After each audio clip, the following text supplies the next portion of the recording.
All right, hello everybody, and let's go. So after my last post about APIOps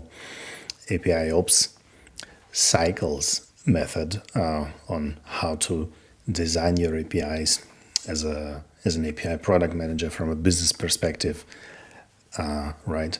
In order to satisfy stakeholder, like all the business stakeholders you would have, right? And if you would like to approach designing your API as a product manager, this method here, designed by Osango, recommends you going through several stations like API product strategy, consumer experience, platform architecture, design, audit, publishing, and adoption. And while going through these stations in this method, you have the resources like the canvases, which hint you which artifacts you would need to collect and build in order to satisfy each of these phases. All right, if we look at the method and look at the core line stations, right? So, for example, API product strategy, if you go here and it tells you, sure, you have to build a customer journey map, a value proposition canvas, and a business model canvas, which is very cool. And for some canvases, right, you even have a template which you can paste in your Miro board or like and you draw IO diagram and then just fill with data, right? So you would need to collect tasks, your gate enabling features, pain relieving features, and stitch them together. Same for the business model canvas, right? So consumer segments, developer relations, channels, summary of the value proposition, all of this you need to do as an API product manager. So how do you do it? Right, and this is just one step, so you have lots of them. Consumer experience, platform architecture, some more canvases to fill. Then you are supposed to design an API. Of course, not you are the one who would do all these steps. As you could see, there are different stakeholders here, like architects, API developers. You are supposedly an API product manager. And, right, so in my role is to enable all these stakeholders, and I thought this is a big method, so what's the best way to do this? And nowadays the answer to everything is AI. So I thought I would develop a small project, and I'll be using Claude AI due to some design reasons. So Claude is really structured, and if you want to implement a method with predefined steps and phases, I think Claude is really a good solution for that. So using Claude AI, I'll show you how to ground your API developing projects into this APIOps method, right? And with the correct instructions and prompt, how to get the right results. So artifacts, which we are about to get here. So getting the artifacts is nice, but you still have to do your homework and develop a story, right? So as a product manager, you're solving some pain points for some stakeholders. So you need to know, of course, which ones. So for this small demonstration, I created a sample kind of dummy storyline. And there is a GitHub project. It's public with all the resources we'll be using today. I will share it, of course. So our storyline is about a company, Retail Inc., which is a retailer, and it has an e-commerce part, of course, also with an online marketplace. And growing up, they realized we need a functionality where we can, do some promotions on our online marketplace, like sending people promo codes or doing ads, running ads with promotions and links to our marketplace. So it's a good candidate for having a kind of a discounts API. And this storyline summarizes the team. And the characters which are being used here. So your stakeholders, Megan, like the marketing manager, she is like really tough and eager to have a solution for her campaign really fast, right? So we have a software developer with his responsibilities and background. We have you, the API product owner, the finance team, the operations team. There is a scenario he described. So yeah, there is an upcoming campaign, and Megan, the marketing manager, really is like really passionate about it, and it has to be developed really fast, right? There is a competition pressure on us internally. There is a chaos, or actually many systems where this discount logic is scattered across, which we will need to stitch together to design our API. And yeah, so we need to centralize, like a centralized business API, which will provide this functionality internally and to our partners. Requirements are described here. Some key points in the story have been highlighted. Right, for example, there are conflicting priorities between marketing and engineering. Marketing needs it fast and yesterday. Engineering needs it properly, performant, and documented. Right, we have compliance concerns from our finance stakeholder. The DevOps guys are, of course, concerned about technical hiccups, stability, and since it's our new kind of channel and product, right, we are also, of course, thinking about opportunities for potential partnerships for the future with some third parties, or, as it said here, maybe with influencers. Right. The part 4 here suggests even some additional story-driven questions which you, for your studying of the APIOps method, which you could think about and consider, right, when developing this storyline for each of the phases. And there are 7 phases, as we saw. Right, so that's the storyline. We will also use it as a context. One could just upload it into the AI project, Claude AI project, or just copy-paste pieces. Also in this GitHub project, you will find the context which we'll use. In the context, I stitched together the whole, whatever I found here on this website, information as one Markdown file. So basically this is a summary. It documents the key concepts found here in this method. But then there is also the kind of the full method description with all the information as is, which I could find on that website. It's more or less copy pasted into this file and arranged in a proper structure. Claude AI likes Markdown very much, hence most of the files here are Markdowns. We also have here the skeletons for our API specifications, so whether we are developing an async API or a synchronous REST API, right, it will be applied onto this skeleton. Normally for your own projects, of course, you will also have here all the the details of your infrastructure and maybe compliance and documentation and error messages. And then Claude will use it for its work. Right, so that was context. Then we also have instructions. So this is the file. The instructions file, it's kind of an additional grounding for your work, for your prompts with Claude AI, which kind of lists, for example, here, key principles on how to work with the phases. It also defines some structures and some ways of what to do with the phases, how to transition between the phases, how to approach success criteria validations. So kind of generic concerns about what to do with the whole method. And then we also have prompts. Well, there are 2 files here. One is with all the prompts for all the phases 1 to 7, excluding phase 5, which is audit. It's in a separate file.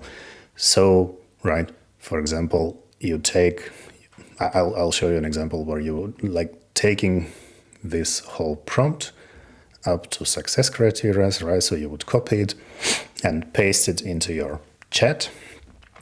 And based on the context with instructions, Claude will do the work and kind of suggest you the artifacts which you will need for a given phase, right? And we will now, so I've run it several times, of course, before, and I will show you already product because otherwise it takes some time to run all these prompts, right? So let's demonstrate an example how it looked like. For example, product strategy. We need these 3 subphases and write all these artifacts, which we will put on the canvases.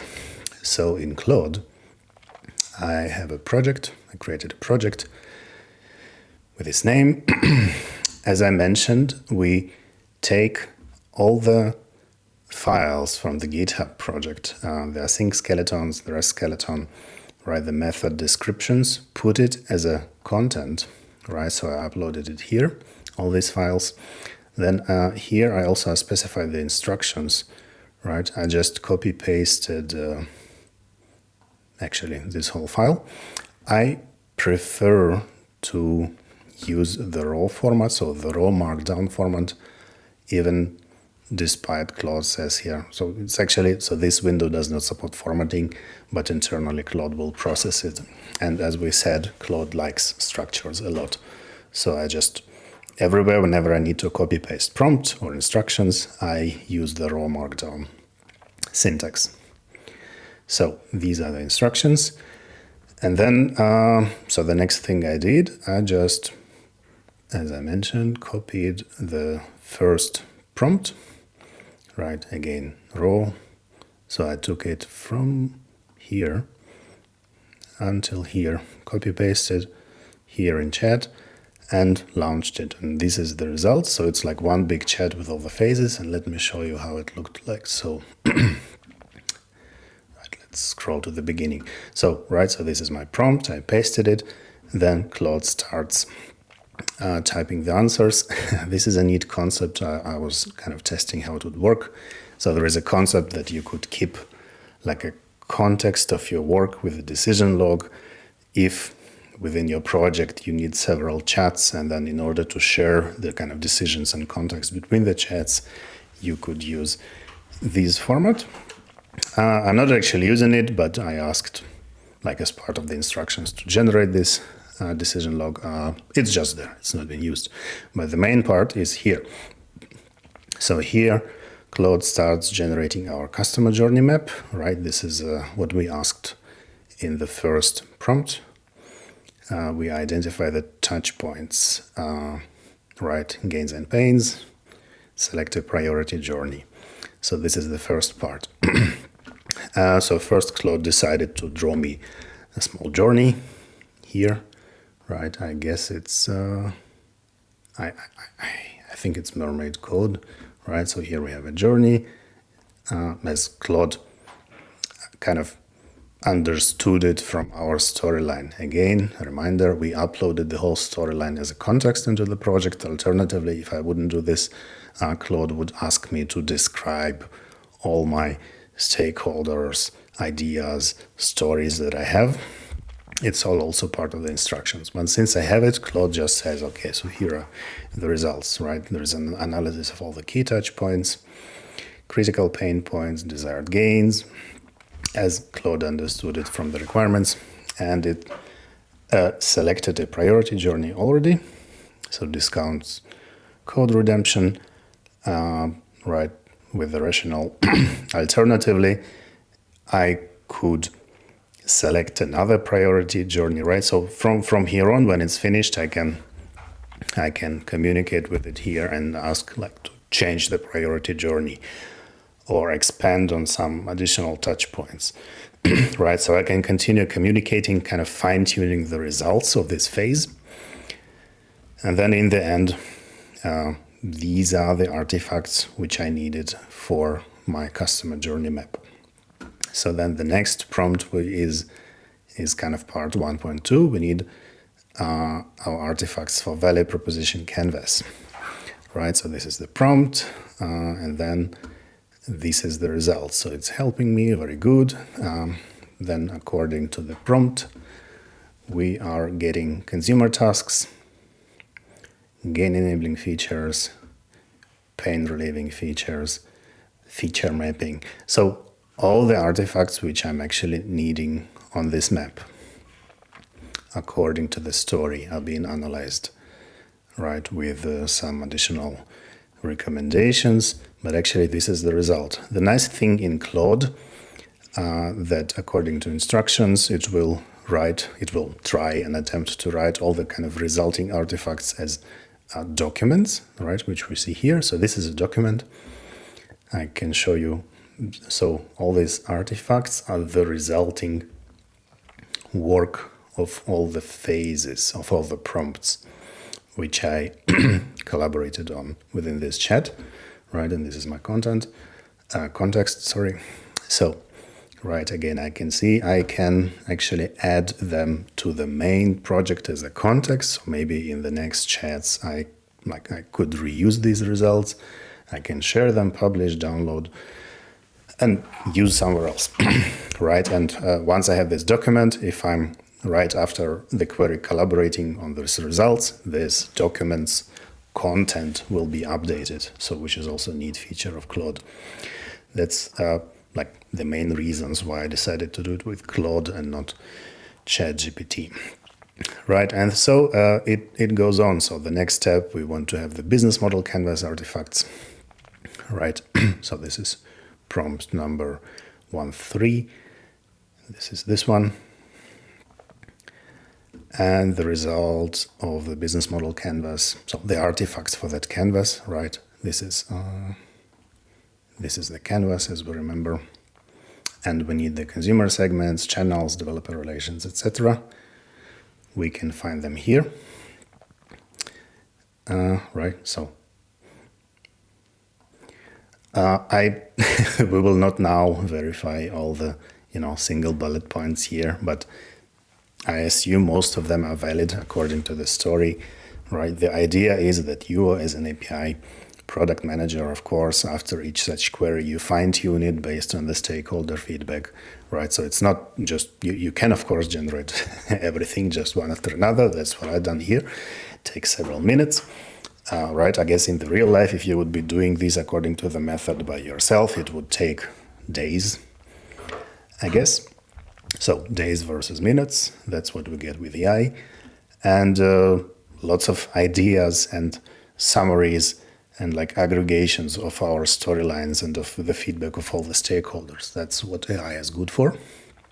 And right, so it also highlights to me the key activities, resources, key partners based on the story, some idea of MVP, how to do it.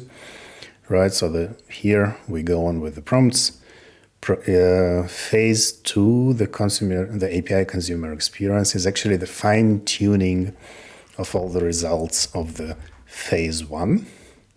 Right, so we validate our consumer needs, talking to our stakeholders, refining the information. Like normally, you would here also chat with Claude and based on the feedback from your stakeholders, refine that information. In this case, since it's for the demo purpose, right? So I just ask Claude to fine-tune and validate the information based on the existing story.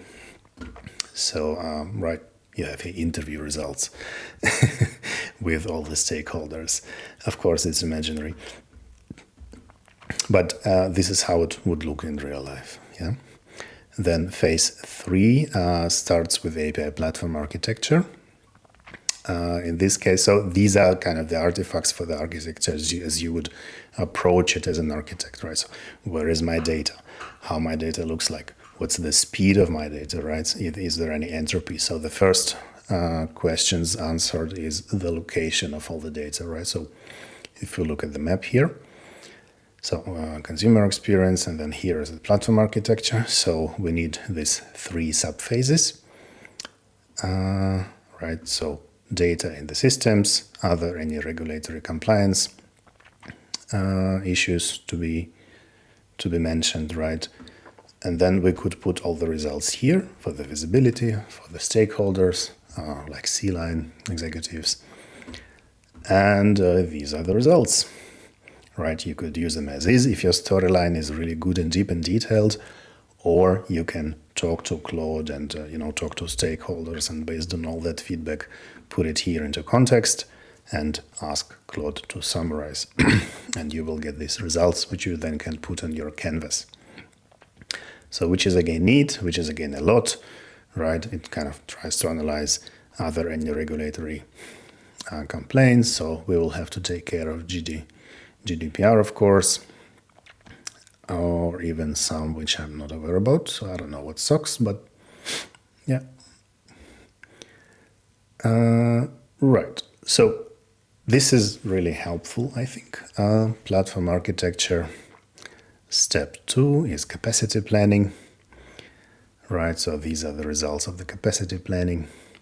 Again, you will fine-tune this, but it gives you a really good starting point of what to work on when you are designing all the business figures for your APIs. Right, risk assessments, prompt. Here is the risk assessment results, like availability. What if we have an outage in campaign management, right?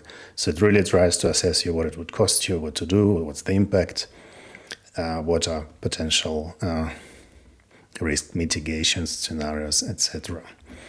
And then I just asked it to, just draw a high-level platform architecture diagram.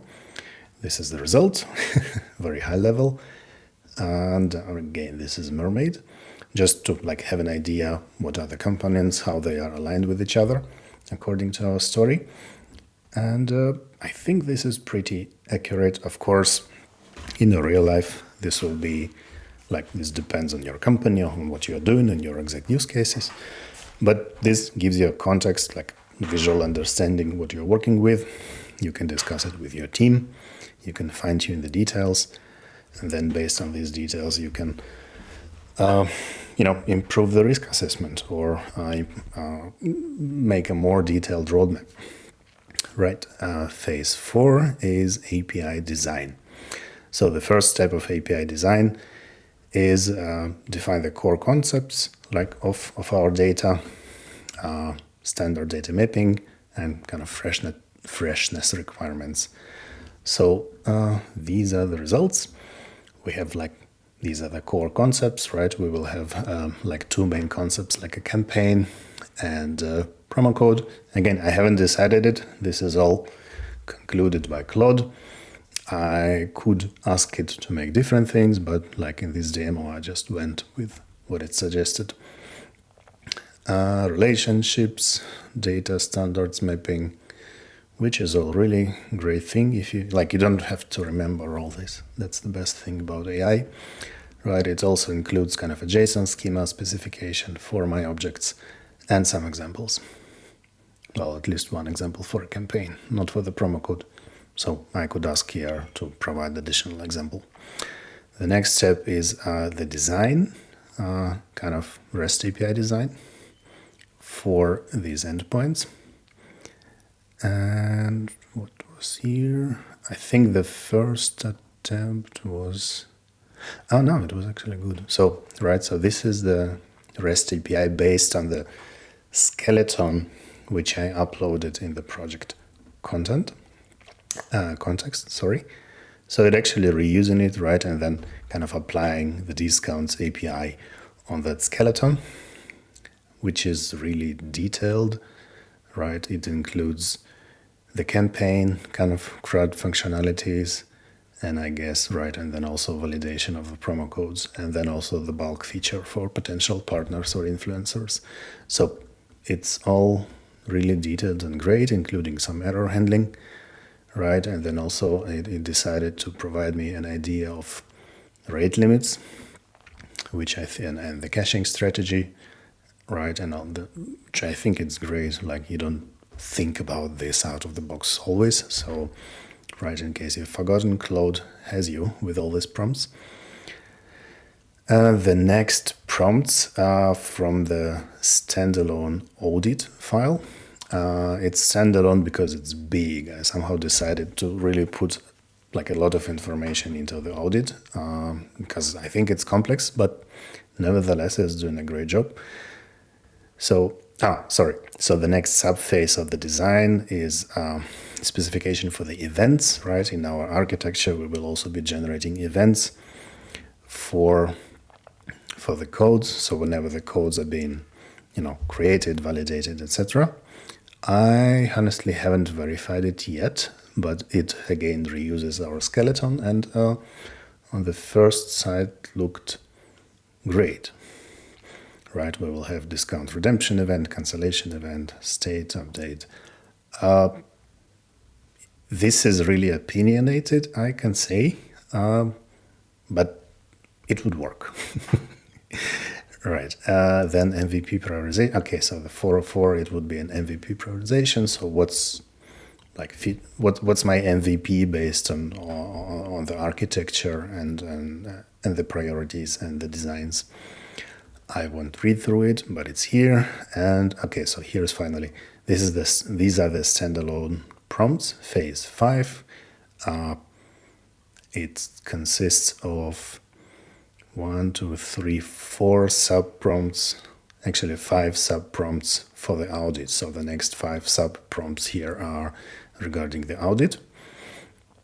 And so the audit preparation. So what will be verified? The audit.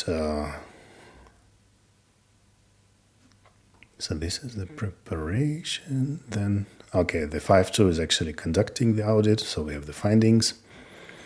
Right, so what are the strong points, like an issues in our API design?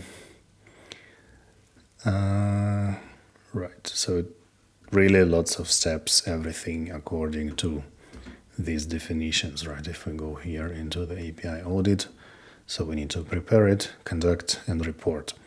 And we have the checklists here, and these checklists is exactly what Claude is verifying our API specifications against, which is a lot. So these checklists are really good. Right, then we document the findings. So, right, so security findings or like performance findings, etc. So all again based on the specification. So there is no like really nothing to touch here. But if Claude, based on this audit, could find potential flaws in design already, this is already helpful. Like, so any error that is not happening is like one risk less. Okay, so we have a remediation plan. Again, opinionated, but based on your priorities and teams and availabilities, you would estimate an idea how to remediate all the audit findings and an executive summary. And right, and so what are the next steps after the report?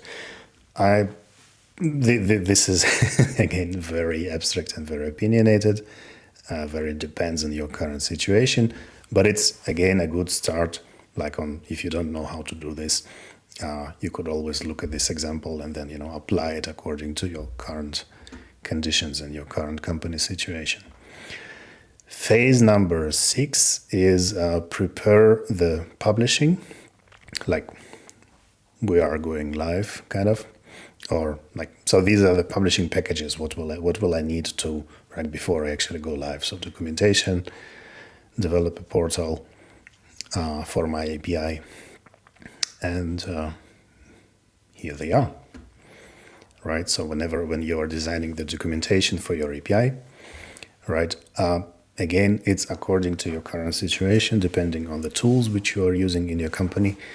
So the documentation and how the portal looked like really depends on the technologies. So you could always adjust it in the prompt, right? If you look at the prompt, so this is the step number 6. Where's the 6 after the audit? Here. 6, yeah. Yeah, so you could always hint in these prompts that this is my current setup. Whenever you're planning something, do it based on my current situation and my current infrastructure.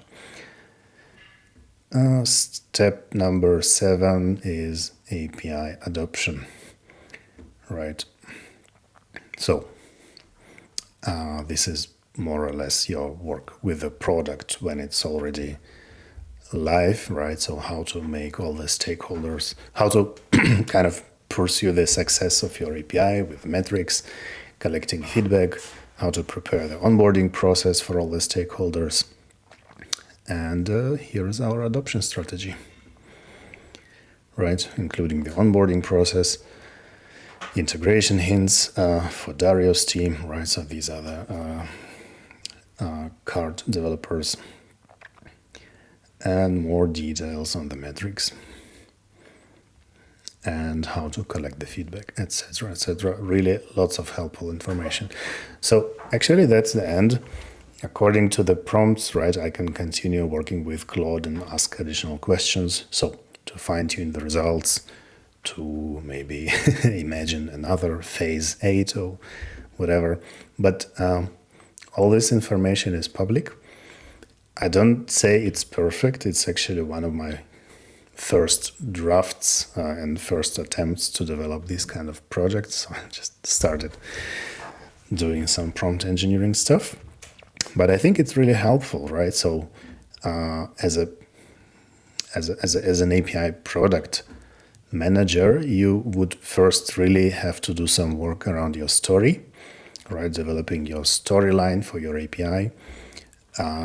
But this is really product work, telling the stories. And then once your story is complete, you could use a project in Claude and all this context and prompts to create all the artifacts you need to satisfy the APIOps Cycles method.